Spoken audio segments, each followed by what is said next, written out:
যদি একটা লোক ইসলাম সম্মত জীবনযাপন করে তার কোষ হবে পুত, পবিত্র, পরিচ্ছন্ন, পরিষ্কার, এবং সেখানে কোনো ময়লা আবর্জনা, টক্সিসিটি, ইনফ্লামেশন এবং অতিরিক্ত চর্বি থাকার কোনো কারণ নেই।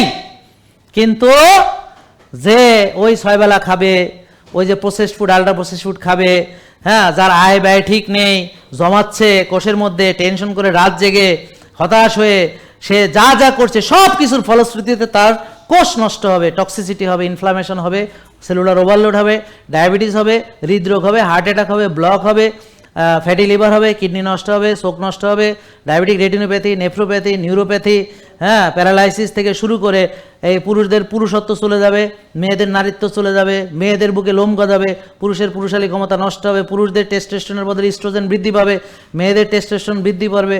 এখন মেয়েরা হয়ে যাবে পুরুষদের মতো, বুকে লোম গজাবে, দাড়ি হবে, মোষ হবে, হ্যাঁ, মাথায় টাক পড়বে, বাচ্চা হবে না, মাসিক হবে না।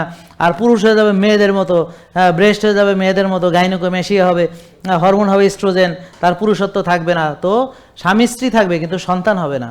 তারপরে ইন্ডিয়া যে আইভিএফ করায়, তারপর টেকবে না, তারপর টেস্ট টিউবে যাবে, এইভাবে আস্তে আস্তে সব ধ্বংস থেকে ধ্বংস হবে। জেকে লাইফস্টাইল, ওষুধ মুক্ত সুস্থ জীবন।